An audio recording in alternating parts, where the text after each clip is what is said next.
Yo, what's going on, guys? This is Miasen and welcome to my Guru Numeron deck. So, as you can see, it has a lot of similarities with the Eldritch Numeron deck that I've uploaded, I believe, yesterday. If you haven't watched it already, make sure you go watch it, you know, as soon as you're free, to be honest. But before we start, for just a friendly reminder to like and subscribe because it motivates me to keep making videos like these. Blah, blah, blah, blah, blah, blah, blah. You know the drill. Anyways, now let's get into it. So, I'm playing 3 Guru, super self-explanatory. It's Guru Control with like a sprinkling of beautiful Numeron cards to make sure that your opponent does not have any fun, because obviously when your opponent doesn't have fun, you have fun, because that's gonna sound like so disgusting, but it feels good, you know, it feels good to see them suffer sometimes.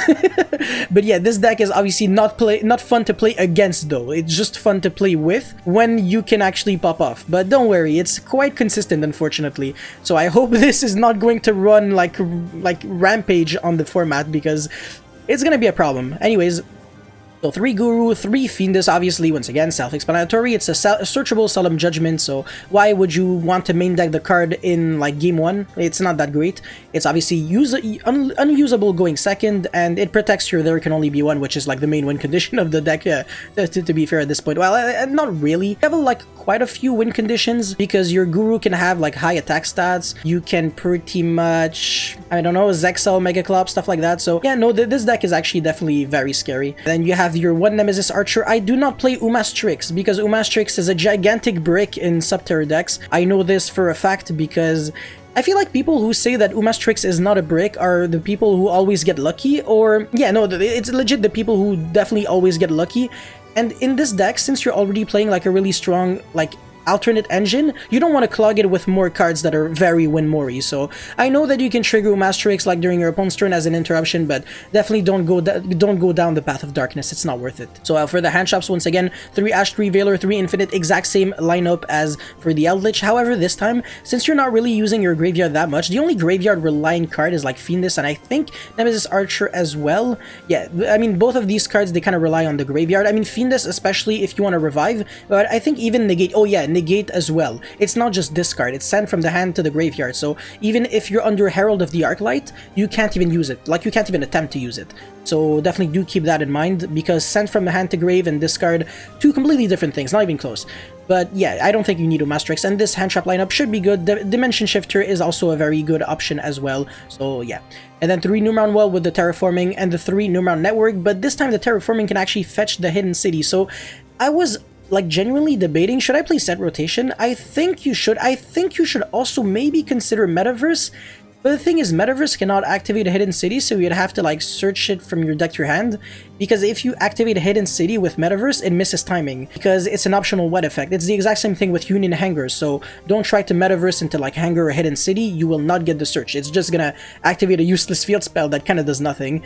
I mean, you can definitely do it for Numeron Network, but most of the value is like instantaneous. Like when you go activate Numeron Network, effect right away, not like during your opponent's turn, like very slowly. So Metaverse is definitely not as good, even though this deck is kind of like slower paced with all the trap cards. You don't really need to go like super slow, because you definitely do have the ability to kill your opponent extremely fast with this deck. And also, if your opponent just doesn't play proactively for like the first couple of turns, well, you get to a point of no return where you just amassed so much card advantage that they really can't play through whatever you have like at your disposal. You just have too much, because Guru is like a search 1 during either player's turn. Once again, it's so frustrating, and on top of like searching interruptions, it is also an interruption itself, because if you have like another Subterror card on the field, you know, if you have like, you can flip like Final Battle and, you know, then use the Book of Moon effect of Guru, which becomes quick effect when you have like another Subterror card on the field. Otherwise, it's just like a slow effect, but you can still use it. So like going second, you can go normal Guru and then use the effect of Book of Moon like an annoying monster. It goes face down, and then you go Hidden City, flip it face up, search, stuff like that. So this deck actually does have the ability to play through, you know, I want to say it like for the amount of interruptions that you can play through, it depends on your hand. But you can actually grind through the interruptions with trap cards, because as I already stated in my Cyber Dragon trap video, trap cards are insanely good going second. They are not bricks, they are very good. You just have to actually understand the mechanics of trap cards. They are not just slow cards that take too long to use. They have such an incredibly powerful effect that you can actually just use them in conjunction with like other like strong and like annoying cards. For example, like the combination of There Can Only Be One and Strike can sometimes like single-handedly break a full board.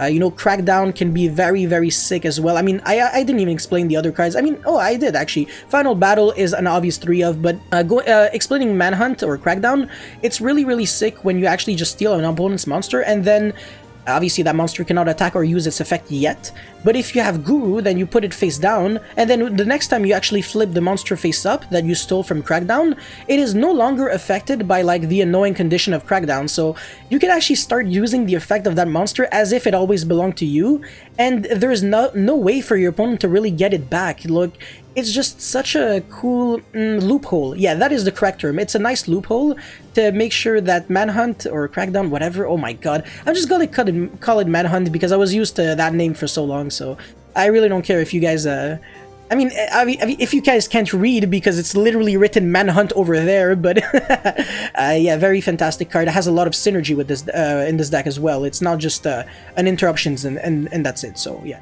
Book of Moon is also a decent one with Book of Eclipse, but I don't know how applicable that is in the current metagame. But you know, when you have 9 trap cards and it's just a lot of really strong, you know, just generic traps like There Can Only Be One, Strike, Crackdown, Numeron Network and stuff like that, your deck just, even if you're not even playing Subterror cards, at a certain point can actually function. Honestly, literally, so yeah. I don't really have to explain why I'm playing 3 There Can Only Be One and 3 Final Battle, and Solemn Strike is basically just also self-explanatory. It's just a really fantastic card overall. It can negate hand traps. That was one of the main plays that I was doing in Cyber Dragons. I would have like an emergency with like a really bad hand. I would just go like set a couple of back row, not even use my emergency, and the next turn I would go like activate emergency. They would go Ash. I would go like Solemn Strike. Merry Christmas. But yeah, absolutely happy land. Anyways, that's pretty much it for the main deck.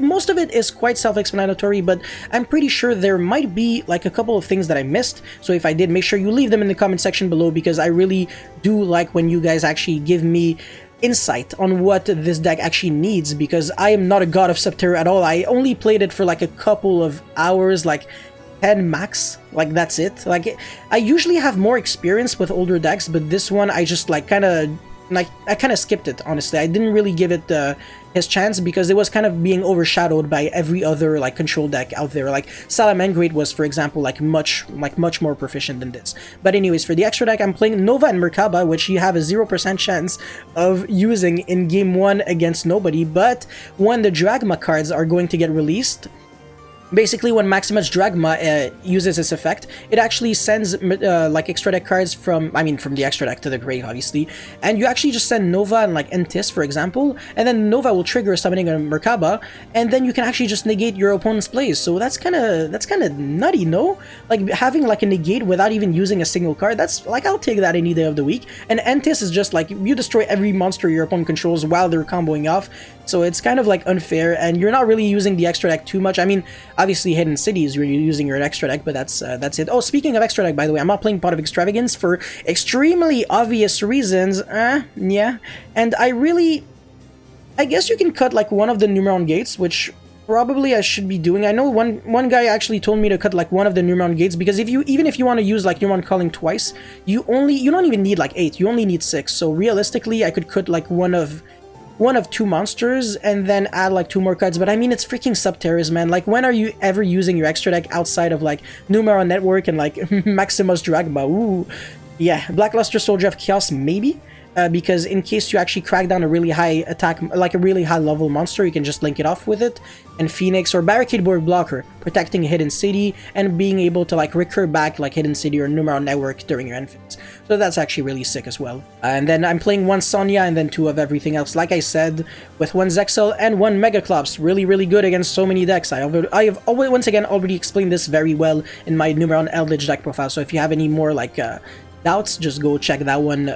It should be like uploaded like quite recently in my channel, as long as you're not watching this like several months after I'm uploading this video. But yeah, for the idea section, real quick, because there's barely anything to cover. I don't even know why Pancratops is there at this point. I'm just probably gonna have it like an Easter egg, as an Easter egg in like every single one of my deck profiles, honestly. Umastrix, in case you really desperately want to play it. I'm not telling you like, oh, don't play it, otherwise you suck. Just I don't like playing it, that's it.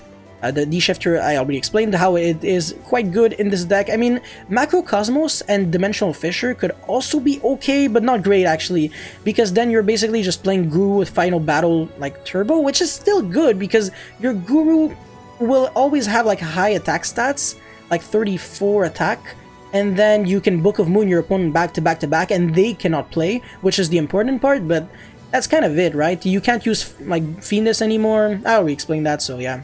Called by the Grave to prevent Ash on the Hidden City and Ogre on Numeron Network, so definitely a pretty sick card that you can play. And also it is unaffected by, I guess, Red Reboot. Ooh, that's the one card that you kind of have to play around. Instead of like siding Judgments against card like Red Reboot, I would side in like spell cards that are interruptions, like Book of Moon, Book of Eclipse, Called by the Graves, etc., stuff like that. So if you Red Reboot me, then whatever, but right now Red Reboot is only at 1, so there's no reason to like think like this that much, to be honest, but I still think that Adamantipator and stuff like that definitely should side Red Reboot, even though it's only a 1-of. The same way you should side Pancratops if you have the ability to side it, you should still side your powerful 1-ofs. I know a lot of people are actually like obsessed with the idea that if a card isn't a 3, you should never side it because it makes your side deck look ugly. That's just like the stupidest mentality to have. You don't want to have a pretty side deck. You don't want it to like be good looking necessarily. You want it to be efficient and powerful and answer to multiple situations. That's it. That's the main objective. Like your extra deck could, like your side deck can look like shit, and at the end of the day, if it performs well, good for you, honestly. So yeah. Cave Clash, that's a pretty good resourceful card in case your opponent literally does nothing and allows you to play for like 20 billion turns, but definitely not supposed to be like your first preoccupation with this deck, so I'm not a big fan of Cave Clash. It's just too situational. Anti-Spell Fragrance is definitely a very good card if you want to once again play around Lightning Storm and stuff like that, since it is a trap deck. And I mean, a lot of decks just play spell cards even outside of like blowouts. So because they're consistency cards, they're good going first and decent going second. I mean, they're pretty good going second most of the time, to be honest. Imperial Order pretty much falls under the same category. I mean, I don't think you're barely playing any spells, especially since nowadays you don't need Pot of Duality and stuff because you are special summoning. Yes, you are special summoning in a Subterror deck. However, even if you're special summoning multiple monsters, you never lose to Nibiru. How beautiful, man.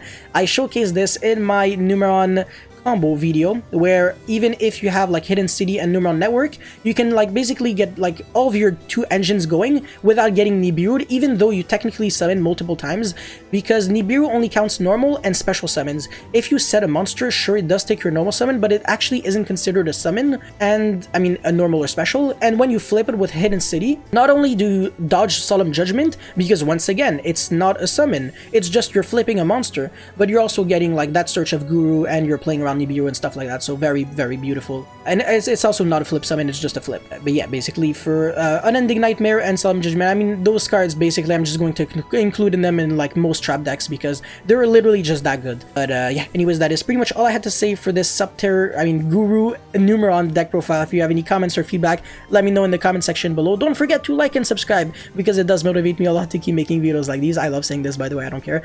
And thank you very much for watching. I'll see you next time, guys. Peace.